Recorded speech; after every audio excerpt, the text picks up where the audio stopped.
And now, get ready to smile again with radio's home folks, Vic and Sade.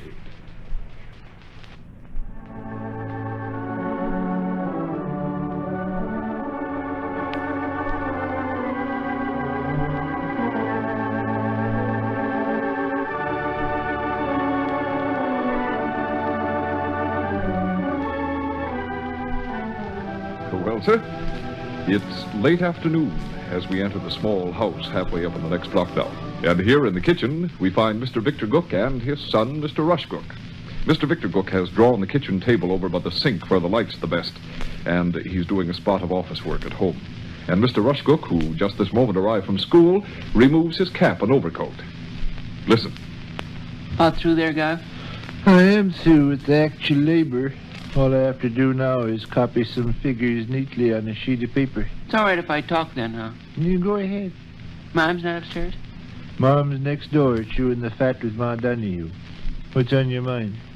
I've been doing considerable thinking about the party we're going to have a week from Saturday. Reach me my eraser. I dropped it on the floor.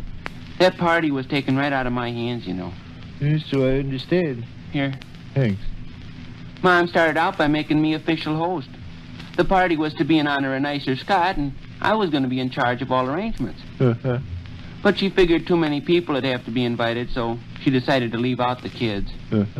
And took over the arrangements herself. You see the good sense of that, don't you? We can't get the population of the United States in this modest dwelling. No, just the same. What exactly is your beef? If I could be reinstated as official host, I'd put on a party you'd hear about. You have my sympathy, crab meat, but I don't see what I can do about the matter. Well, I was thinking maybe you could persuade Mom. To reinstate you as official host? Yeah. It's hardly in my department. You'll be present at the party a week from next Saturday. You'll want to have a bang-up time, won't you? Sure. The plans I got worked out would guarantee you a bang-up time. That's so? You'd have so much enjoyment you'd never forget it. Tell Papa. All afternoon I've been running stuff through my head. You went to school this afternoon, didn't you? Yeah, but I never paid much attention in class. My mind was busy on sensational arrangements for this party. I got stunts worked out people will talk about for the next 50 years. Sounds like you plan a social function of a rather ambitious nature. I do. Reach me my eraser again, will you? I seem to be all butterfingers today. You know what the party will be like if Mom gives it, don't you? No, what? It'll be... Here's your eraser. Thanks. Dull. The party'll be dull under your mother's management? Well, maybe dull is a harsh word. Maybe it is. Maybe ordinary is better. The people will come here. They'll hang their hat and coat in the hall. They'll all go in the living room and sit down. They'll talk back and forth. After a while, Mom will whip out ice cream and cake. They'll talk a while longer. Pretty soon they say goodnight and go home. Party's all over. That setup don't appeal to you, huh? No. It's like everybody else's party. There's nothing different about it. Let's hear some of your ideas. Can I expect cooperation from you if I confide in you? Cooperation? Will you try to persuade Mom I ought to be reinstated as official host? Well, frankly, Margaret, I don't think I could throw much weight. Your mother's decisions on matters like this are generally pretty cut and dried. Well, you could try. You could come whooping in all excited and slap her on the back and say, "By golly, Sade, that Rush sure has rung the bell. He's got stunts lined up for this party a week from Saturday that'll make you jump over the People's Bank building." The basketball cheerleader, Nate Crabtree, wrote a sentence on the blackboard at a pep meeting we had last week. Sentence was, "Enthusiasm is contagious." Enthusiasm is contagious? Enthusiasm is contagious. And that's supposed to be true. Look, pretty soon Mom will be home. Suppose when she opens the door, you jump out of your chair like a skyrocket and say, "By gosh, kiddo, that doggone Rush has got stunts doctored up for this party a week from Saturday that'll make you swallow your shoes." Enthusiasm is contagious. Work it right and you'll have Mom reinstating me as official host in 40 seconds. Well, what are some of these stunts of yours? Got them right here in my pocket, wrote down on a piece of paper. In the past, Melon Seed, I've noticed you're apt to show a tendency to lean towards impractical extremes. I approve of the happy fires of youth and all that, but I've reached a conservative age. Listen to these. Okay. 2 physicians and 3 trained nurses in constant attendance. How's that? If I'm reinstated as official host of the party, I'm going to have a platform in the front hallway. On this platform will be 5 chairs. In the chairs will be seated 2 doctors and 3 nurses, all dressed in white. What's the idea? Suppose somebody gets sick at the party. Why should anybody get sick? Well, some might eat too much ice cream. Others might get exhausted laughing at the jolly jokes. You can't ever tell. People are human beings and liable to get sick any minute of the day or night. Anyway, it gives class to a party. Innocent bystanders downtown will be saying, "Hey, Walter, hear about the big social function they had on Virginia Avenue. 2 doctors and 3 nurses was hired to keep eye on the guests." There'll be a piece in the newspaper. One of the most stylish events of the whole pleasure-crazed social season was given last night by Mr. Rush Gook of Virginia Avenue. Among those present was, and so forth and so on. Got any more fancy features? Got plenty. For one thing, I'm going to call the fire department. You don't contemplate livening up the party by setting the house on fire? Oh, no. I was somewhat apprehensive. I love to see people have fun at my home, but I draw the line. Here's the angle.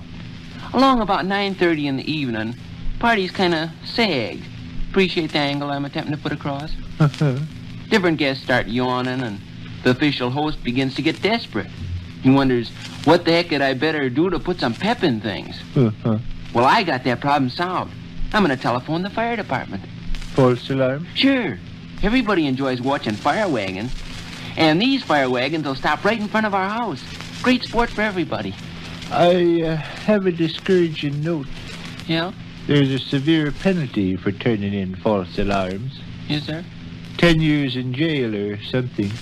You can see for yourself that while the fire engines are coming here on a false alarm, a real fire might break out somewhere and make it disagreeable all around. Yeah.